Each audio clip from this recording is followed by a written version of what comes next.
फिर उसने कहानी सुनानी शुरू की। उसने कहा कि मैं उनके साथ इस घर में थी, लेकिन मैं अपनी माँ को उनकी समस्याओं के बारे में समझ नहीं पा रही हूँ या उन्हें सांत्वना भी नहीं दे पा रही हूँ। वास्तव में मुझे ये भी समझ नहीं आया कि क्या हो रहा था। मैं जो समझ रहा था वह ये था कि खिलौने, खाना, खेल, मुझे बस इतना पता था कि हमेशा लड़ाई होती थी। इसके अलावा जो कुछ भी होता था वह हमेशा मेरे माता पिता से बताया जाता था। फिर कुछ समय बाद समस्याएं और भी बदतर हो गई तो मेरी माँ कहने लगी कि अगर मेरे पिता ऐसा करते रहे और ऐसा करते रहे तो वह मर जाएंगी। कुछ दिनों के बाद मेरी माँ कमजोर हो गई और मानसिक रूप से और भी बदतर हो गई। सभी ने सोचा कि वह कमजोर है क्योंकि वह पर्याप्त भोजन नहीं करती थी। कुछ दिन बाद उसे पता चला कि वह गर्भवती है और हमें पता चला कि वह एक लड़का है।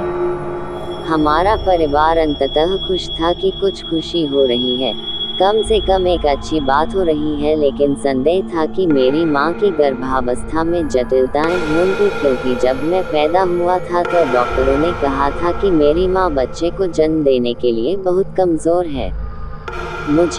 वह बच्चे के जन्म को संभाल नहीं सकती। उन्होंने कहा कि मेरे जन्म के दौरान कई जटिलताएं थीं। उन्होंने कहा कि केवल एक व्यक्ति को बचाया जा सकता है, लेकिन भगवान की कृपा से मैं और माँ दोनों सुरक्षित थे। जब हमें पता चला कि मेरी माँ गर्भवती है तो ये हमारे लिए खुशी के साथ साथ डराने वाली खबर थी क्योंकि वह आजकल बहुत कमजोर हो गई हैं। अगला दिन वह दुखद दिन था जब मेरे पिता ने लड़ाई शुरू कर दी और घर छोड़ दिया। मुझे नहीं पता कि वह लड़ाई किस बारे में थी। फिर मेरी माँ ने मुझे पालने में लिटा दिया और रसोई में चली गई। तब मुझे बस इतना पता चला कि मेरे घर में बहुत सारे लोग थे। मेरे पिता रो रहे थे। मेरी माँ कंबल में ढांकी हुई थी। मैंने उसका चेहरा नहीं देखा था। यही आखिरी बार था जब मैंने उसे देखा था। यह नहीं सोचा था कि इस दुखद घटना का अंत होगा। इन घटनाओं के घटित होने से पहले मेरी माँ ने मेरे पिता से घर बदलने के लिए विनती की थी क्योंकि उन्हें लगता था कि कोई भूत प्रेत है या कोई उनके दिमाग को नियंत्रित कर रहा है और वह इसे स्पष्ट रूप से नहीं बता सकती हैं। उसने कम से कम इसे शुरू से ही 1000 से अधिक बार दोहराया होगा। किसी ने उसे एक बार भी नहीं सिखाया। हाल ही में भी हम इस बारे में बात कर रहे थे कि यह मेरा घर है। क्योंकि मैं उस समय बच्चा था इसलिए हमने इस बारे में बात नहीं की कि उस समय क्या हुआ था। मेरे पिता ने कहा कि मेरी माँ की मृत्यु आग की दुर्घटना के कारण हुई थी।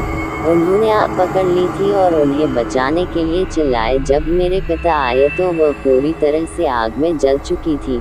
तब मेरे पिता ने एक कंबल लिया और उनके चारों ओर लपेट दिया। वह बहुत बुरी हालत में थी। तभी एम्बुलेंस आए और मेरे पिता उसे अस्पताल ले गए। डॉक्टरों ने कहा कि मेरी माँ की हालत गंभीर है। वह ज़्यादा दिनों तक जीवित नहीं रह सकती क्योंकि वह पूरी तरह से जल चुकी हैं और सभी अंग क्षतिग्रस्त हो चुके हैं, लेकिन हम अपनी तरफ से पूरी कोशिश कर सकते हैं। तब डॉक्टरों ने मेरी माँ को बचाने के लिए संघर्ष किया और उस समय मेरी माँ को मेरी एक चाची से मुझे सुरक्षित रखने का वादा मिला। उन्हें लगा जैसे मेरे पिता खराब हो गए हैं और वह मुझे सुरक्षित नहीं रख सकते। लेकिन यह निर्धारित करने में भ्रम था कि घटना का कारण क्या था।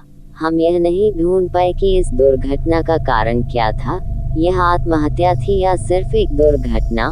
उन्होंने मेरी माँ की कितनी भी जांच की, उन्होंने कुछ भी जवाब नहीं दिया। मेरी माँ की अपनी बहन को मेरे पिता पर इतना गुस्सा आया कि उन्होंने उन्हें इस हालत में डाल दिया। लेकिन मेरी माँ ने जांच में बताया कि इसकी वजह मेरे पिता नहीं थे। इसलिए मेरी माँ का परिवार मेरे पिता पर मामला दर्ज नहीं कर सका। फिर कुछ दिनों के बाद जब हमने घर बदला तो हमें पता चला कि हमारे उस घर में आने से पहले केवल एक महिला थी जिसने शादी के सिर्फ 1 महीने में ही आत्महत्या कर ली थी और कोई भी वहां आने को तैयार नहीं था। वहाँ एक परिवार आया था और उन्हें कुछ संदिग्ध असाधारण गतिविधि महसूस हुई और वे पाते हैं कि घर की महिला कमजोर हो गई है और अलग व्यवहार कर रही है। इसलिए उन्होंने जल्द से जल्द घर बदल लिया। लेकिन मेरे पिता इस स्थिति में नहीं थे और उन्हें मेरी माँ पर ध्यान देने की कोई परवाह नहीं थी। हो सकता है अगर उन्होंने ध्यान केंद्रित किया होता तो मेरी माँ अभी भी जीवित होती। उसने कहानी इस तरह खत्म की। मुझे ऐसा लग रहा था कि यह कहानी कितनी दुखद है। बचपन में बड़े नाटक में जाना इतना कठिन है कि उसे निश्चित रूप से कठिन महसूस होना चाहिए था। मैं व्यक्तिगत रूप से सभी से यह कहना चाहता हूँ कि भूत वास्तविक है या नहीं। ये दुखद घटना नकारात्मक कंपन या मानसिक तनाव के कारण हुई थी। मुझे इसके बारे में पता नहीं है। अगर किसी को पता है तो नीचे टिप्पणी करें। मैं ये कहना चाहता हूँ कि अगर कोई महिला वास्तव में आपके लिए सब कुछ करती है तो उसे सुरक्षित रखें, उसे ऐसा महसूस कराएं कि आप उसके साथ हैं। कृपया मुख्य रूप से उसकी भावनात्मक स्थिति पर ध्यान दें और यदि वह उदास है तो कृपया इसे गंभीरता से लें। अगर कोई उसे सबक सिखाता और शुरू से ही घर बदल देता तो ये घटना टाली जा सकती थी। उसकी माँ ने कहा कि घर बदल लो और उसे 1000 बार अच्छा नहीं लगता, फिर भी किसी ने उसे सबक नहीं सिखाया। अगर कोई उसे समझाता तो अच्छा होता। इस वीडियो पर टिप्पणी करें। आपके अनुसार इस घटना का कारण क्या है? क्या ये मानसिक अवसाद, भूत प्रेत, नकारात्मक कंपन है या पिता का उस स्थिति में व्यवहार करना? अधिक गुणवत्तापूर्ण सामग्री देखने के लिए वीडियो को लाइक और शेयर करें और अधिक दिलचस्प वास्तविक घटनाओं को देखने के लिए MS नाइटमेयर चैनल को सब्सक्राइब करें।